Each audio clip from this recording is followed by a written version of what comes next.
Good afternoon, everybody. Thank you for joining us. Could you please let me know in the chat if you can hear me okay?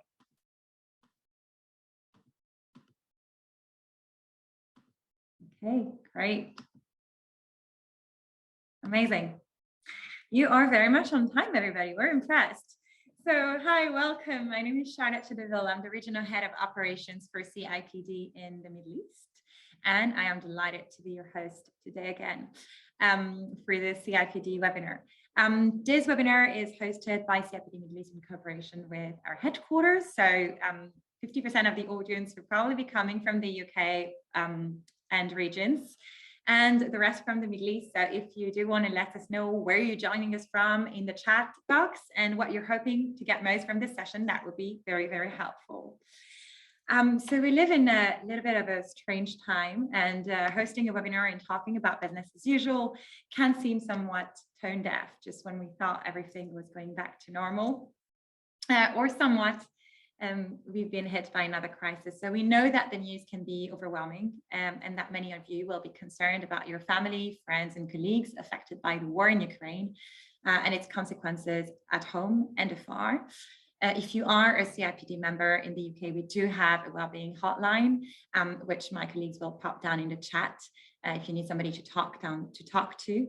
And we encourage you, people professionals, to look after your own health and well-being, and that of your teams and workforces. And we have good resources available around responsible business, well-being, mental health on our website, which we'll be sharing with you.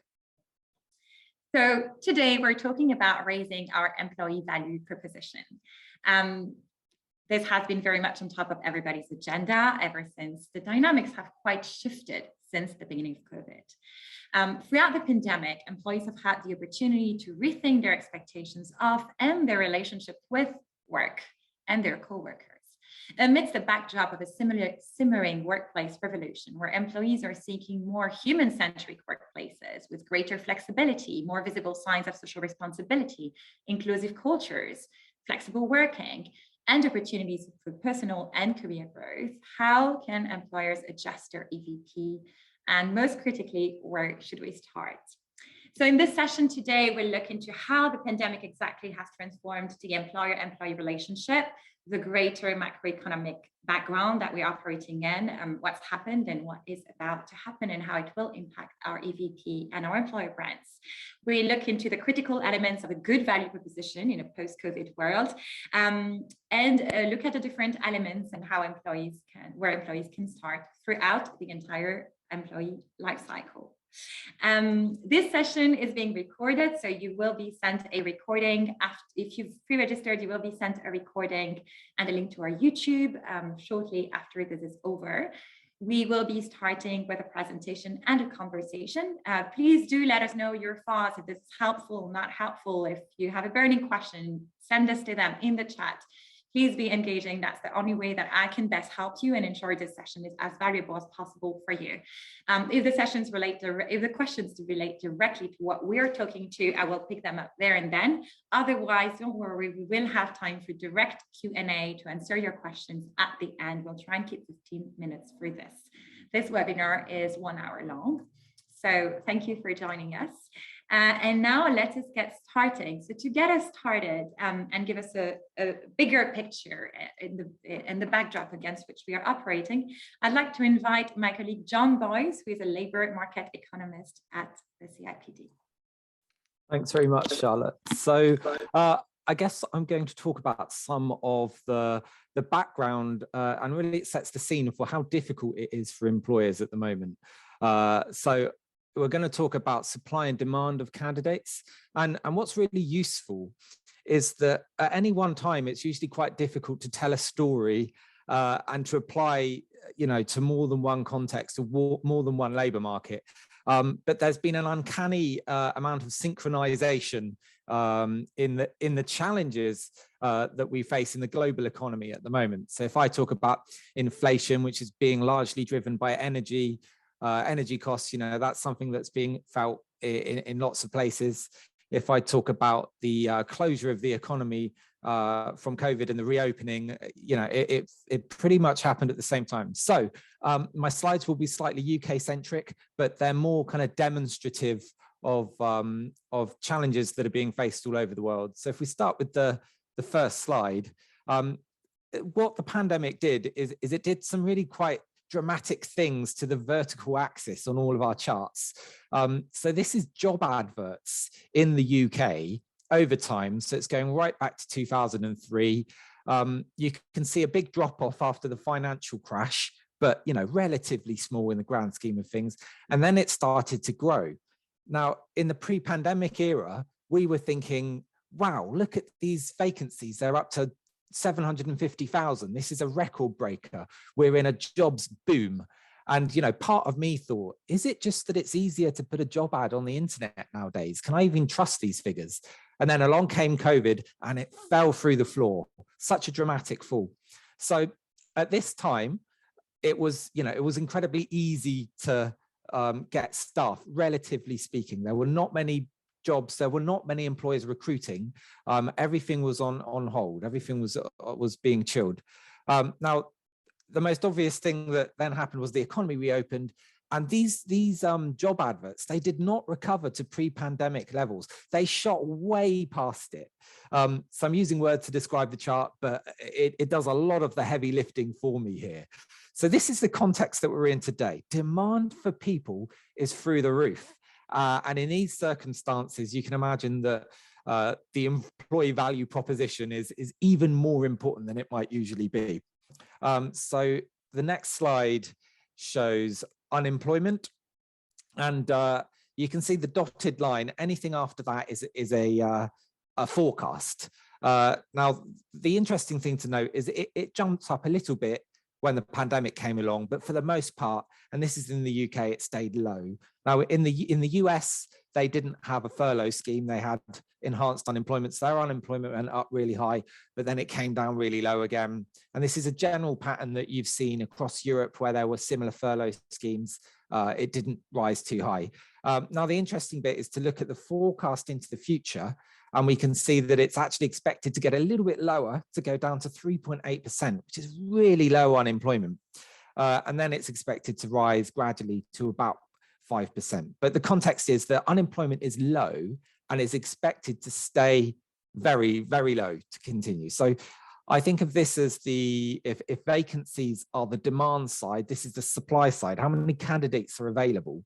And certainly the ratio of people unemployed to vacancies, there were about 4 people unemployed to every 1 vacancy during the pandemic. There's now about 1. So there are just many fewer people looking for each job.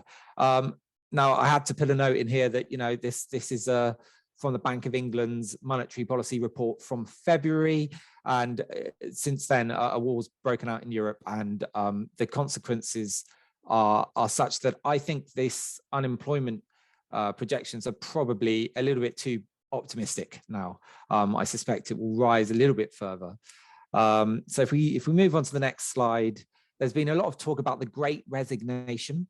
And of course, this is very important for the employee value proposition again, because we're thinking about how to treat the incumbent workforce. Are people getting itchy feet and looking to move? I picked out this chart. It's job to job moves. And I think the interesting thing to see is, again, we can see the Great Recession, the financial crash, and there's a big drop. So, when there's a downturn, you expect a bit of a drop in people moving jobs. They stay where they are. It's the safe place to be. And a lot of people have been pointing towards the record-breaking figure, the 3.2% at the end. But I just kind of think, well, that clearly has come just after a massive drop.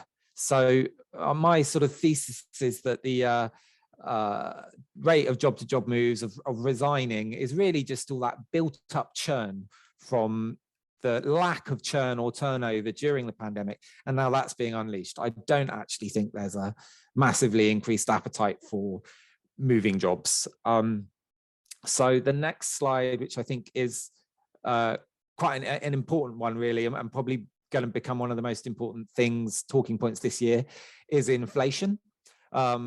this was the Bank of England's report from February again. They were expecting it to peak at 7.25% in April. Who knows? It could be foreseeably be 10% now. You know, we could have very high inflation. What's clever about this chart is they've kind of teased out the effect of energy prices and the effect of everything else. So inflation's just a basket of goods. It's yogurt and blueberries and bananas and all those things, but also energy. And you can clearly see that the line that is CPI inflation and the one that excludes energy, this the sort of blue, the light blue line. These are terrible charts. When I make charts, I use different colors. I'll use a blue and a pink or something, but Bank of England have a preference for 10 shades of blue. So the lower line is where inflation would be if we didn't have this big effect of energy prices. And the war in Ukraine has only made this worse. So we're thinking inflation's going to peak at a very high level. That means that workers will have less money in their pockets in real terms. Even if wages manage to increase by 5%, then you're looking at a net difference of 5 and quite a big cut. I guess the only saving grace is that is felt across the world, and it's felt across all businesses. So you're not necessarily put at a disadvantage, but I think it will put pressure on wages, on raising nominal wages. So I think I have one more slide. This is just some fun data, Google mobility data on how many people are traveling to the office. I've chosen a selection of UK cities, but you can actually do anywhere. I think you could do Bahrain, Dubai, you could do Singapore. All that data is available. The only problem is that because different countries locked down at different times, when you chart them all on the same chart, it's quite a mess. Whereas at least when I chart cities in the UK, they sort of move together. And you can see essentially the story of this chart is that during the first lockdown, everyone started working from home and it's gradually crept back up, but it is way, way below the baseline. You know, we are still not moving to the office anymore. I think when in the context of employee value proposition, I'm just thinking about there's a clear preference that's been shown. It's a norm that started to embed. We're 2 years on, and I actually don't know where this is going to settle, but I think that it probably will settle somewhere near where it is now. So most cities, we're talking about 20% less footfall as a result. And like I say, Google keep publishing this data, and it's free and it's openly available, and you can look up all sorts of geographies. You can get really quite granular even in the UK, which is interesting. So yeah, that's pretty much me done. That's setting the context of some of the pressures, where the balance of power is between employees and employers, and crucially thinking forward a little bit about the challenges we're going to have this year, particularly in regards to an energy crisis that will force inflation a bit higher and possibly unemployment a bit higher too.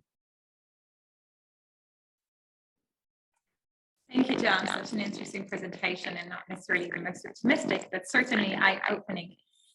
Joining me today is Christine Belanger, who's Senior Director at Mubadala Health, based in Abu Dhabi in the United Arab Emirates, and Francie Padilla, who's a Managing Director and founder of Turkey People, who is a consultant working with some of the largest retail groups like Shalhoub and other organizations in the region. And we'll let them introduce themselves in due time. So to get started, Christine, would you, how do you see those trends reflected in the Middle East? What's your impression on this? Hi, Charlotte. Thank you very much for this session, for inviting me, and I was really looking forward to it. Can you hear me well? Yeah, perfect. Okay, I just wanted to make sure with the sound. So basically, when we look in the Middle East, it's I think very similar than the rest of the world in regards of how the pandemic has impacted us and the way we have, I would say, reacted, because we, as the world or as the Middle East or an organization, and us, Mubadala Health, it's something that, you know, we thought about, but then it really hit us, and we had to really adapt and be agile very quickly. And for us, it was at the same time we were launching the organization in January 2021. So the year of pandemic started, we were at the project phase, and we launched in January 2021. We're still in the pandemic. And I would say that the good thing with that is we were already like living the pandemic, tweaking our benefits, our rewards, our policy, our approach, as we were like, okay, this is not, this is a big impact. We will need to be more innovative, creative, and adapt. And when we see the working from home and other way of work, we say it's not going to go anywhere, because you know what?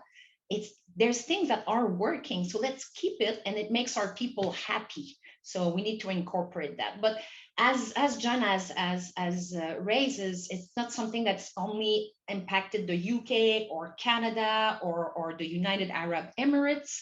It was literally worldwide, and everybody was adapting. And I think we all have like the same impact, and we will need to think about similar approach. Absolutely, thank you. Christine, can you give us a bit of background on Mubadala Health? Yes. Yeah. And by the way, Charlotte, your sound is squeaky a little bit. Okay. So Mubadala Health, basically, we can say that our first years were around 2006, when the healthcare sector was within Mubadala Investment Company, and we became our own in January 2021 as Mubadala Health. So currently, with the welcome of our new member of the family, UEM Medical, we are currently around 11 assets and about 5,000 caregivers. So basically, Mubadala Health is our mission, our vision is to really change and transform the healthcare landscape here in the region, and expand and see if it's not only Abu Dhabi, not only the United Arab Emirates, but in the Middle East, and we'll see where it goes. But it's really a positive change that we want to make, something that is sustainable, patient-centric. Our caregivers are at the heart of everything. We are the healthcare sector, have been strongly hit by the pandemic, but we have incredible and very, very agile and tough people within our rank, and we are very proud of them. So this is in a nutshell what is Mubadala Health, and very proud to be part of this organization. Thank you, Christine. All right, so in your perspective, Renzi, how has this, I hope you can hear me. I'm very sorry. Yeah? Can you all hear me? I can hear, but like it's a bit garbled, but it's fine. All right. Renzi, how have you seen the pandemic and the recent situation impact and affect the employee-employer relationship? And what have you seen your clients and organizations in the region do as a consequence of that? Thank you. Thank you. First of all, let me introduce myself, Charlotte, and hello, everyone, wherever you're joining from. My name is Renzi. I used to head the people experience of Shellhook Groups. Shellhook Group is basically one of the biggest luxury retailers in the Middle East, representing brands like Sephora, Swarovski, Lacoste, Chanel, Carolina Herrera. Most recently, which was actually last year, I decided after heading the people experience of the group that I would like to set up my own employee experience consulting business. So now I'm also consulting for the likes of L'Occitane, LVMH Beauty, and some of the fintech organizations in the Middle East. So that's a bit about me. So going back to your question, Charlotte, what I have seen, especially like having worked with clients now in the Middle East, I think I can relate to what John was saying, something about the Great Resignation. What I have seen very, very clear was like in the beginning of the pandemic, those organizations who didn't pivot enough when it comes to offering flexibility, not only talking about like people being able to work remotely and whatnot, because that was a given already during the pandemic. We're actually struggling more 2 years into the pandemic, not only attracting talents, but also retaining talents. For example, like back in 2018, I authored the flexible working arrangement of Shellhook Group, where we together with my team, we design what that roadmap looks like, and then create the basic framework of what flexibility means, not only from the standpoint of where can they work, but how do they do their work within the larger scheme of things. And then from there, we've offered the different business units within the group flexibility on how do you interpret that given the DNA of your business unit, given the DNA of your brand, on how would you like to be flexible? So I think that was initially well appreciated once it's launched, but like I think few months into the implementation, people realized, oh, it's too open. Mainly the senior people, the VPs, the GMs, and the C levels. They said like, oh, this is too open. Like we cannot work this out. Blah blah blah. And then what we discovered was actually when you work with these senior people, and then enable them by letting them know what technology will enable them and their people to offer flexibility, it becomes much easier for a lot of people. So we have also invested at that time on developing leaders to make sure that they are equally enabled in making sure that they also drive flexibility in their business units. Going back to what I was saying earlier, also working with other organizations in the Middle East, one of the things that I'm also seeing is around well-being, because I think globally, most organizations we're seeing they're only driving, like the easy ones to drive in the space of well-being, which is around let's organize like a yoga session, let's organize a webinar on mental health, let's organize this and that, without really looking at the entire employee life cycle. How do you embed that well-being, holistic well-being aspect in your entire employee life cycle to make sure people really feel that they are well taken care of by the organization? So looking at the different dimensions of well-being, whether it's has something to do with your process, with your policy. Christine mentioned something about reviewing all the benefits. Yes, I think that's super important. That's something also we've done in Shellhook Group like 2 years ago. We really looked at the statement of benefits for employees so that they really see that in addition to salary, which is always a given when you run surveys, where people want like more money, more money, more money. But once you show them the picture of what are we offering you to look after you while working for us, then you completely see a different picture, or maybe a shift on how employees see when it comes to holistic well-being. Thank you, Renzi. I'm just going to take a little bit over while Charlotte is trying to log back in and have a perfect sound. So you and I will have a great conversation. So when I prepare myself for this session, I was just looking a little bit into like the updates on the trends. And I was looking at some of the cluster like people, work, well-being, which grow, and also great resignation.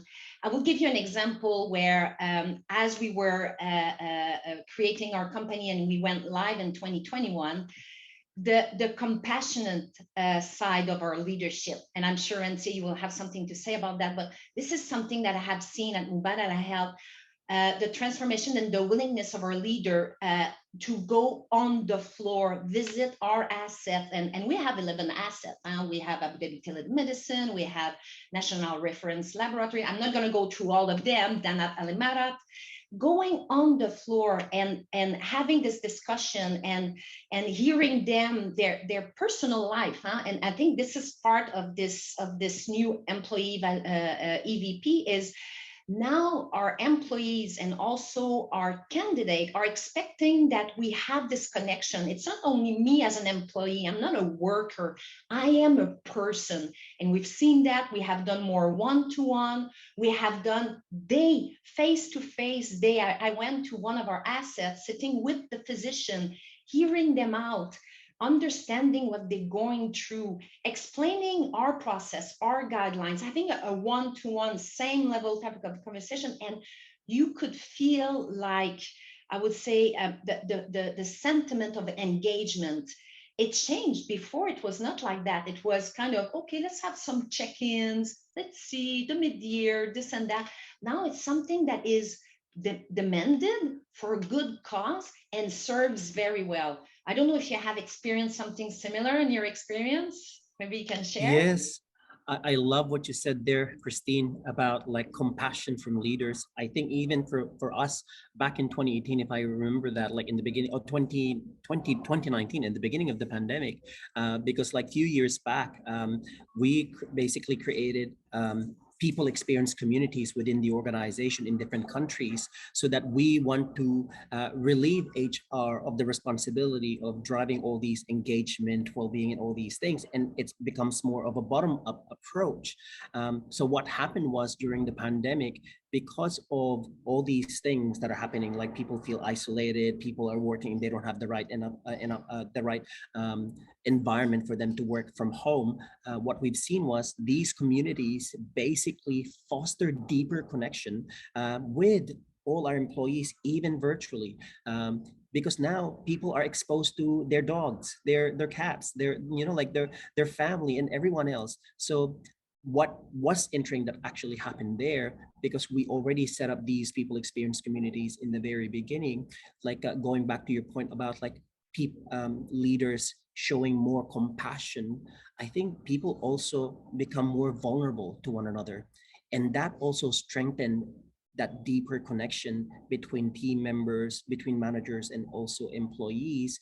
And what I have seen was managers and leaders capitalize on these deeper connections, because it's not all about money, right? So like when you feel connected with another person, it makes things so much easier. Do you agree? Sorry, we have a technical moment. Let me try. If somebody knows how I can bring back Charlotte into being a panelist, I will love your support. I've been thrown. So Charlotte is asking if she can come back. How do I do that? I think if you click on the right, if you find Charlotte's name. Okay. Yeah. And then admit her. Where is she? Attendee. And then admit her. Charlotte. Ah. Careful. Ah, okay. There's many Charlotte. Yes. Chat, I don't see admit. There's a lot of Charlotte actually in the call. How can I? Maybe. No. I'm really not good at it. Do you see it? Can you do it? Okay. So, okay. I think she's going to try. Well, we'll continue. I do agree, Francie. And depending, there might be questions, but I want to cover other things that might be worth to also share with our attendees, is maybe some of the things that we have worked on as we were going through the pandemic. So as an example, from Mubadala Health, what we have looked into in our rewards, it's part of my function, and what we have looked is having a relook, and we did not hesitate. You know, usually in the old days and companies, you have to have a pretty good business case to go and say, hey, let us relook at the way we have modeled our bonus, or do we need to introduce LTIP? Do we need to take? Now it's like it's a given. We need to take care of our employees, and we need to be able to attract the candidate. We really need also to showcase or walk the talk, showcase a strong company culture and brand, but also demonstrate it. So this is something that we have done in terms of from our side in reward. We looked at our bonus. We're considering maybe a long-term incentive plan, the work from home leave. This is something that is not like during the pandemic. It is part of our policy. There's a flexibility, there's a numbers per month that is allowed. There's the leave if you are have a COVID. We are also looking at more going through internal appointment instead of, let's say, a promotion. Because why? Because that's the need. We want to encourage and demonstrate that this growth within the organization. And again, retention is really what we think. So internal appointment. So in terms of reward, have you done similar things or change the rewards or benefit or policies? 100%, Christine. I think, sorry, like what you said about like retention, I think what I saw like in the last couple of years was the focus was also, one, the focus is attracting people, but the retention is equally more important, because going back to what John was presenting earlier, it's this great resignation.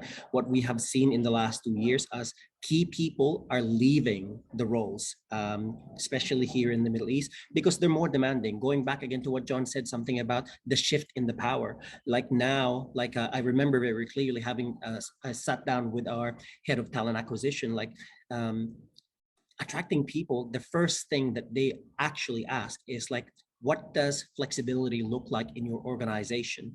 Am I expected to come to work all the time? Actually, like, this is very interesting. I'm just gonna sidetrack a little bit here. I read a very interesting article this morning about on CNBC about CEOs now are asking their employees to come back. Tim Cook's, for instance, asking like Apple employees, "Oh, we want to welcome you back," but like there's a gap with the perception of employees wanting to go back to the workplace. And it's very similar here in the Middle East. People might think like Middle East is too far away from like, you know, like the flexibility practice globally, but we're not. People are people have the same needs. I think it's the mindset also of senior leaders when it comes to making sure that employees feel heard about what's going on and what's important to them. And then this is what the deeper connection I was talking about earlier. They don't want anymore the usual, okay, we're gonna offer you Monday, Tuesday, work from home, and then you come back here and that. I think if you're doing that, I think, at least for me, I'm running a lot of surveys here in the Middle East, and people do not want that. People want real flexibility where people can actually like do things that matter to them. So if we don't want to lose employees, we need to start having the dialogue. Exactly what you said there earlier, Christine. Employee listening now is the past. What we need is a dialogue with employees and turn those dialogue into actions. Charlotte, you're back. I'm so happy. I hope this sound is fine. You're perfect. You're perfect. I love what you just said, Renzi. Employee listening is the past. What we need is a two-way conversation. I think we all agree on those needs that are, some might argue, not so new. We had the Gen Z coming into the generation. That was a debate. That was already sparked pre-pandemic. The pandemic definitely put employee experience, flexibility. You've talked about compassion and empathetic leadership front and center, and certainly that human-centric idea.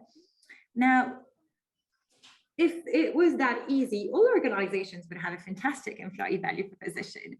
So, right, so I'm interested to hear, we mostly understand what employees want.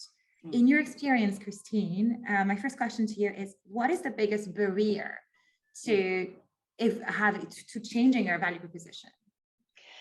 That's a really good question. So the biggest, okay, it could be that people that are already within the organization really like what it is right now. And when you bring change for anybody, even if it's the nicest and the most beautiful and packaged change, it is change. And people will have a first reaction of, "Oh, wait a minute, why are you doing that change? What's the background? What it is for me in this?" So they will have this. So it's just, we all need to accept that when you bring change, this needs to be well communicated. This needs to be presented, example, and don't shy away from, saying, "Hey, you know what? the change, if I take you personally, and it's to go back to this personal touch that we were discussing with Francie, is, you know, Charlotte, this is you presently, this is your current employee value proposition, and this is how it's going to look like. So it's now you have almost to go group by group, sometimes person to person, have the door open for people who are more resisting to it, to explain. That I will say it's, if we can perceive it, it's a barrier. I will say it's a little bit of challenge, but if you have the heart at the good place and you know that it's the best thing for your people and for the organization, then it will not be a hard seller. If I can jump in on that, if in addition to what Christine was talking about, also I think for me is the biggest thing is also the mindset. At least me coming from an organization with employees who have been in the organization for the last 50, 60 years, the biggest challenge, because we did actually, because I was part of the task force in redoing like an EVP early on in the transformation period of the group. And then it was revamped again during the pandemic. The biggest part was actually the mindset of people on who are we? What do we want to do? Because like, this is where confusion becomes like a big challenge for a lot of organizations, because of, do we want to become Google? Do we want to become LinkedIn? Do we want to be like, everyone just wants to aspire to be another organization. But what people are forgetting is who we really are. That's why perhaps these days, more and more purpose is becoming more important, like really defining what your purpose is, clarifying and clearly articulating to your people who you really are as an organization. Because if you are not a fun organization like Google, why do it? Because then it becomes less authentic for people, and then you attract the wrong people. The other thing I think, like if I may add here, is the biggest barrier to redefining your EVP is not communicating it. Defining EVP is one thing, but communicating the EVP beyond emails, video is another thing also. This is where we struggled also in the very beginning, where we saw like, okay, we're communicating the culture, the culture of the future, culture fit for the future, but people are not digesting the information. So we really revisited how we communicate, how we activate a lot of these things beyond the normal channels of communication, such as email, such as town hall. Because if, again, we go back to the deeper connection, how do we connect with them where we don't just send an email? How do we connect with them where we just advise people in a town hall setting? Yeah, absolutely. What you were saying reminds me of the constant parallel that we make between employee experience and a customer experience, right? You're thinking of a holistic journey where it would seem so outdated to just talk to your customers by phoning them. Yet it seems that HR is lagging behind a little bit in that communication, that we don't always have that partnership with marketing, with internal comms, with comms throughout the business. And I love that you're touching upon culture as well. So I know this could be a much more than 1 hour long session, but we'll try and keep it to just touching on culture. I think what we're touching here is one end of the EVP. It's the bigger part, the purpose, the strategy, which we always talk about culture change. I know, Christine, you've done a lot of transformation. It's one of the longest and most difficult processes to do in a company. That it's not as simple as just changing one element. I'm interested to delve a little bit into that. And then later, I'm also interested for people who want something they can take away today to look at more simple elements further down the line of the EVP that could be implemented. So perhaps just a word on culture change and leadership buy-in. Christine, what's your biggest lesson when it comes to engaging leaders in culture transformation and such change?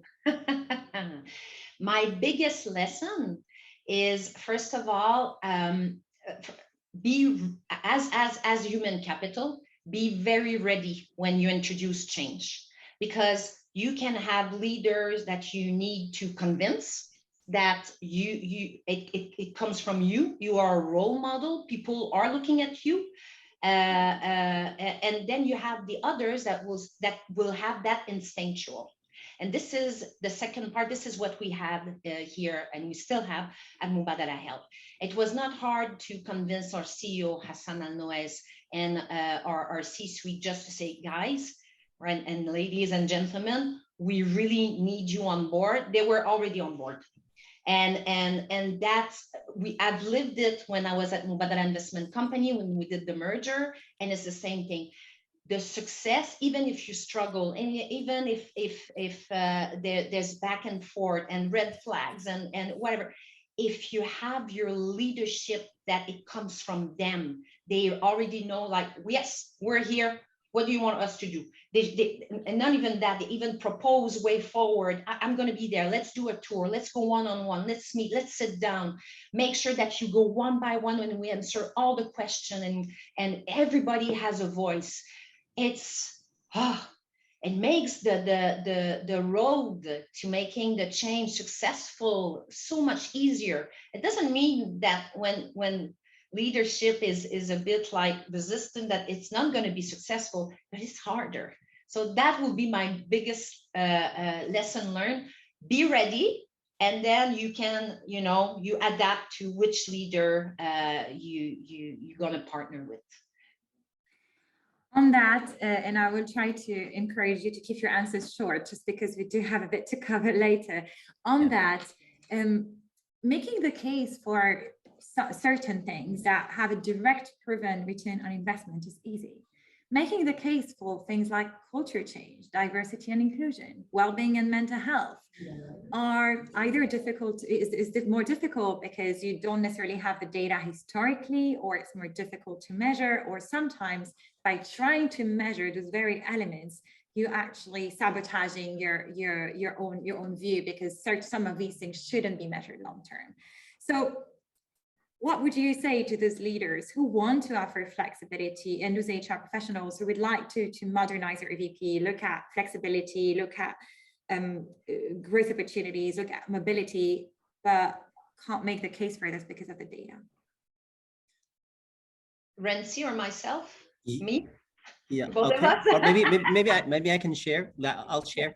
I think for me, the big thing here is inspiring people. This is a very different approach from Christine, because my experience working with like senior leaders is I found myself like really hustling to convince them, like, we need to change, we need to change, we need to change. So what I've done differently to change my approach was I looked at partnering with a leader in the organization who was actually basically my ambassador, who's willing to do it in their business unit.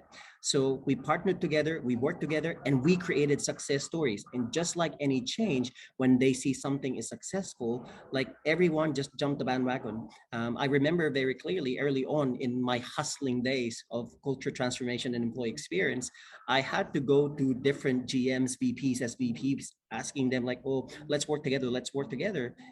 Only few said yes, and the ones who said yes also are maybe, no, I want to do this because it's a fad.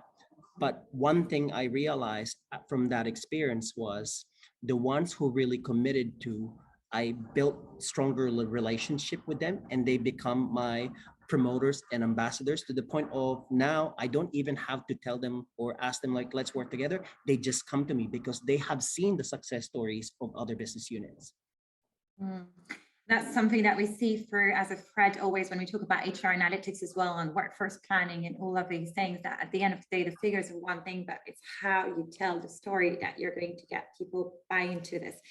Having said that, we've been talking about mindset, and I think that, to me, trust is critical. It's the underlying, it's the base to everything that you're going to build on. Without trust, you can't have successful, flexible working. Your people are not going to take the parental leave. You're not going to have psychological safety. I mean, and unfortunately, a lot of traditional businesses have seen business continue and even flourish for some during the pandemic, yet are keen to get back to the old ways because they do not trust employees. It's obviously difficult to say, but how do you build trust, or if you were an HR professional within an organization where the leaders are mistrusting, what would you try to do perhaps? What would be a workaround for somebody who wants to bring about change in that context? I think here it's having a one-on-one approach. So for me, I will go and sit down with that leader and have a discussion, and where does it come from, and give me some example, and trying to coach that leader to, you know what, put some things that will make you comfortable, and we'll test to see that the person on the other side of the computer or at home is working, and have this conversation with your employee, you know, in a constructive way. Hey, listen, you know, we have a big project, and it's important that maybe you can give me an update in the morning, at night, you know, but set the discussion, the expectation, and then hopefully with time, the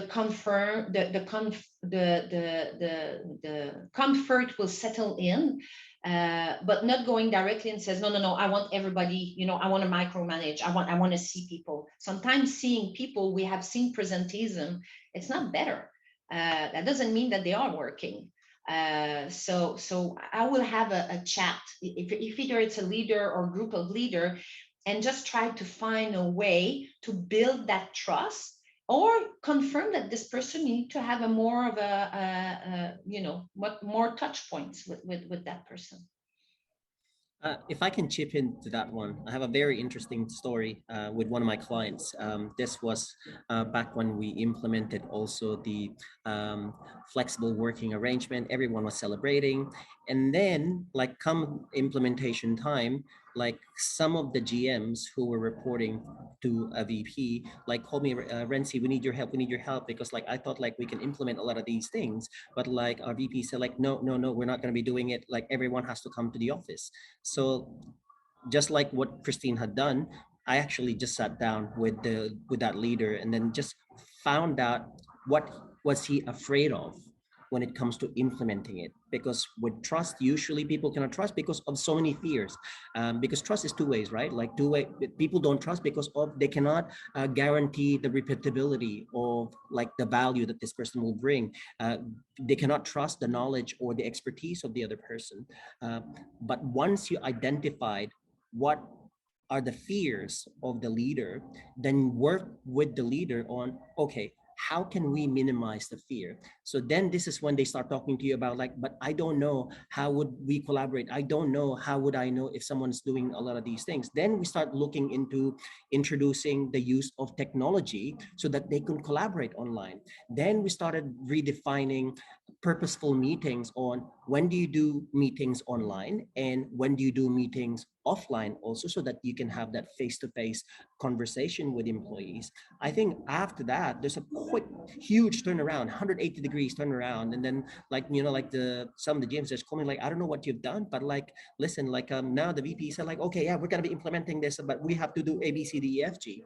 So I think approach this with compassion as HR professionals. I think we live and breathe a lot of these topics, but leaders, senior leaders, or any employees, they don't know any of these things. So let's approach this with compassion and understand where, you know, like the fear is coming from, and help them to identify what are those things that can help them minimize the fear of not trusting other people.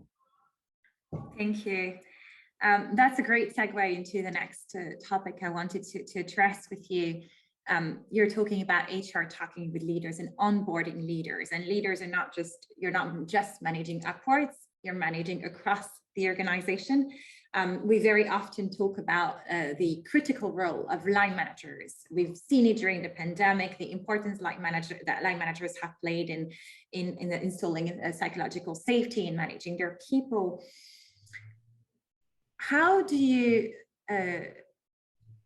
upskill line managers and onboard line managers? So when we're talking line managers, we're not talking an HR team. We're talking line managers across the business and very often across sites if you're in retail or banking. Or so how do you upskill line managers to be able to A, make these decisions and have these conversations?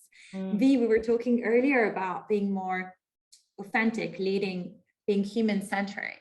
Is that something that's learned? So I would love to kind of have your take on those line managers. Basically, and this is something that is naturally inside of me, is like everybody can learn, develop at their own speed, at their own level, and you cannot also force somebody to go to a certain extent if that this is the limit. But everybody should be given the chance. And maybe a little bit like the approach with the manager that have an issue with people working from home. Then again, it's I think as an organization, as HC, you have struck a right chord when you say we need to be very good at analytics, at trending, at surveying, at taking the pulse of our people.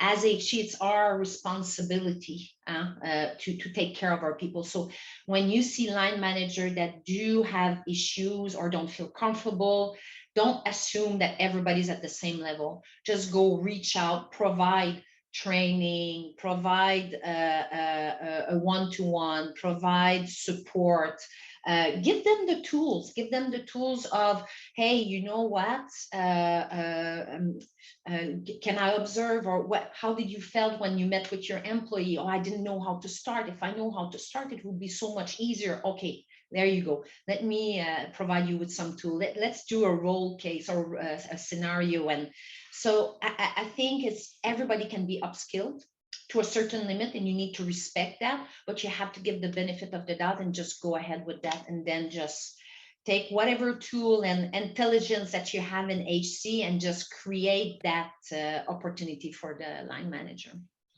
Yeah, and if I can just say, we know that, I think it was a 2017 report that found that less than half of line managers ever had any formal training whatsoever in people management. Yeah.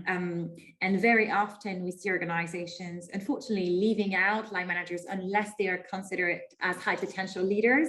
Yeah. They're kind of left out, and they yet have the responsibility of people trickling down your values and the behaviors that you want to promote. Renzi, you were going to say something. Yes, my personal purpose in life is to, inspire people to bring their best to work every day. And I really believe in inspiring people. So in addition to what Christine mentioned earlier about like training people, what I have seen work really, really well in like previous projects that I have worked on was when you create this community of leaders and then you showcase like best practice or case study or how they did it, then it's less intimidating for people. Because what I have seen in the past was managers, you feel more lonely the higher you go up in the corporate ladder. You feel alone and you feel, like you don't want to be vulnerable. But the moment you see that like within your community of leaders and managers that these things can be done, then it's such a powerful thing. Like I remember when I hosted a breakfast session where I invited some of the GMs of the business units to highlight a particular topic and how did they approach this. And it's a very, very important topic across the organization. That was a huge success because like they don't have to learn it from like a professor. They don't have to do an MBA. They're hearing it directly from their peers on how do they tackle the problem. And I think the growth there and the learning is much better because it's in a safe place where we're all leaders and we're only highlighting things that have been done and what worked really well. Thank you, Rancy. I see we've got a couple minutes left. So if you do have questions or comments for us, please do drop them in the chat or the Q&A button if you prefer to be anonymous, and we will pick them up. We've talked about so many different elements of the EVP, and if I reflect on the ones that are emerging or have changed the most in the sense of a need, we've seen, I guess, two trends, right? There's a compassionate leadership, the human, bring your whole self to work, going from seeing your boss with their cat, their dogs, their home, their, you know, what you were referring to earlier, Rancy, to suddenly going back to the old corporate codes just doesn't cut it. It seems as if you're being cold, you're not only being old fashioned, but you're cutting out a line of communication that had been open throughout the pandemic. And the other part, which we've talked about, is flexibility. And we're seeing now, so during the pandemic, we've seen many organizations offer hybrid working, etc. We thought that was going to be the way forward. We saw organizations starting to go with that. And just a few weeks ago, we've seen Google suddenly asking every employee to return to the office. Was that and I guess a comment to that is probably the difficulty of maintaining culture when working remotely, or a single cohesive culture. So perhaps a comment to that, if you'd like, Christine, and what's next? Do we have to offer that flexibility? Can we go back? Should we go back? I think, okay, it's a slash personal slash organizational hat that I have. But no, I think that keeping that flexibility will be the way going forward. Because what we have seen, and maybe, sorry, John, if I'm just like picking on you right now, but I think the trends that we could see is that, you know what, during the pandemic at the beginning, and I do remember some webinar that I have participated or attended, is like performance in terms of employees have not dropped. Sometimes they have like super increase, because all of a sudden it's a change, it's exciting, we have to do it, we're not the only one, and we want to demonstrate that we are able to do. Sometimes it's not that good because it can lead to some kind of burnout and such a thing, but the performance of our employees have not considerably dropped. It changed, we adapted. So I will say, no, flexible working environment are there to stay, and it's now to the organization. I think I saw some comments from Rachel, or I don't know who, about the brand of the organization. This is just going with the culture and the branding of your company. Is like how you present the flexible working. Is it a lot? Not a lot, but it needs to go in sync with your company branding and able to be, you know, to attract and retain. But flexibility is there, I think, to stay. The final comments I get, rounding back to John's initial presentation about the current situation and what we're expecting to see in terms of trends, lower purchasing power, potentially economic crisis, weaker financial and mental stability, etc. So people looking out for safety. Do you see this as a challenge for companies or as an opportunity? And I wonder, Christine, you've been working in rewards for a very long time, and we've had so many talks about long-term incentives and reward and finding the ways to reward and motivate employees and reward the right behaviors. How much of this today is about financial reward? It depends on which oh, sorry, I'm cutting you. You get me excited. I will say that when you were talking rewards flexibility, I go back to some reading I have done, but also what I'm going through. It depends on the generation you're talking about. And right now, not only about the pandemic, but where we are in terms of work environment, we have multi-generational people working together. But I will say that the two main components are flexibility and the right reward. So again, HC, be intelligent, be acute to your people need, be acute to your population, and then your sector, etc. But this is it, flexibility and reward, where depending on the generation, where the top two, but always the top two. So both of them goes together, but you will not attract or retain somebody just saying, hey, we have the greatest bonus. It will not work if this person wants to be able to go back home earlier to go pick up their kid at school and then continue working at home. If it's not going to work for long, you can give them the best bonus ever. if for this mother or this father, they want to go and pick up their kids at 2 o'clock and then promise they will work from home from them, and you say no, that has as well a very big impact. I don't know if I answered your question. Yeah, no, I'm here. I'm listening to you. I absolutely agree, and I think to that, and to conclude that discussion as well. We've had a few discussions offline, which would make for hours of broadcast probably, but we're talking about attracting talent and how the negotiating power and bargaining that candidates have today with organizations, where it's been a few years we're saying candidates should also interview organizations and not just one way. But today we're not only expecting it, we actually want it to be so. We're expecting candidates as well to negotiate. And we've observed, I mean, that's the offline conversations I've had with a few people from the community. The biggest part of the negotiation lately was around flexible working, being able to go and work from my home country when I haven't been able to travel for 2 years during the pandemic, knowing that I don't have to take 3 weeks off just because my parents are at the end of the world. Perhaps I can find a way to work outside, and that will mean for HR and human capital to go beyond the traditional framework and find ways to work around it. Perhaps the legal framework isn't there yet. Perhaps there isn't a precedent yet, but how do we meet candidates halfway? While researching for this session, there were a couple of articles that came up, including a great Gartner report on the topic we'll be discussing today. And I love what their VP said. She said, the reality is that free shifts in the work environment have eroded the impact of the traditional EVP.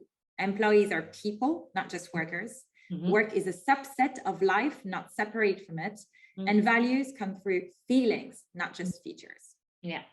And I felt that really encapsulated a lot of the aspects that we've discussed. And today. we've seen the switch. I know we're over the time, and Renzi is like that, but I've seen the change in our talent acquisition team, the quick turnaround, the passion they have for the candidate, and the approach they have, and the touch points, and the goes with the onboarding. Taking care of our candidate is as much important, because once they come in, they want to, you know, when they're getting interviewed, it's like, I want to have the feeling of what it is to work for you. So tell me the truth, because I will discover very quickly, you know. So you need to respect the candidate as well. And I've seen them. It's like those conversations, those close contacts, sharing the information, their brand, the culture, how we are, the flexibility that we offer, and etc., is becoming very, very important and part to all those discussions. I see. Absolutely. Yeah. Renzi, a few final words. Yeah. If I can just add, I think, like, if we really want to relook at our EVP in this, I don't know if I can still say we're still in the middle or we're the tail end of the pandemic, but I think we really need to look into more focusing on the culture of the organization, because what Christine said, like, money is one thing. Sooner or later, no matter how high the salary of a person, but if the person is not treated well, going back to what you're saying about Charlotte, about people need to feel it, people need to feel valued. If they don't feel anything with the organization, like, sooner or later, this person will leave, or this person will stay, and will stay unproductive while collecting the money from the organization. So we have the biggest opportunity, like, I'm talking about for organizations across the globe now, to really relook at what kind of culture would you like to have in the future, and whether it's flexibility. What does flexibility mean for your organization without copying on an organization? What does development opportunities beyond technical training, behavioral and leadership training, but training me as a person, as a human being, talking about, like, well-being, going far beyond what the typical well-being notions of yoga and physical work exercise. How do we embed a lot of these things in the entire employee life cycle, and then make it in such a way that we're watching a movie? You will always have your ups and downs in the movie, but you know you have that deeper connection with the organization. Absolutely. So you can forgive the mistakes. Absolutely. And you know what? It very, very often starts and ends with culture, all of these important discussions. Thank you so much for this fascinating discussion, John, Christine, and Rancy. If people want to find you and connect with you, can they connect with you on LinkedIn? Find you on LinkedIn? Yes. They Great. can find me, Florencio Renzi Padilla, or if you can just visit perkypeople.co.nz. Happy to just have a chat with you guys if you just want to have a chat. Fantastic. So thank you so much for joining us. This was John Boyce from the CIPD, Christine Belanger from Mubadala Health, and Florencio Padilla from Perky People. Thank you everybody for joining us today. It's been a pleasure. I hope this has been helpful. You will be sent a recording along with follow-up information. And please don't forget to follow us on social media, CIPD Middle East on LinkedIn, or CIPD for our main big account in the UK. If you've got stuff to tell us, some things you'd like us to talk about in our next editions for CIPD Middle East, it's events@cipd.ae, and the team will be delighted to hear from you. Thank you so much, everybody. Please do take care of yourselves. Thank you. Bye-bye. Thank you. Thank you, Bye. everyone. Stay safe. Bye.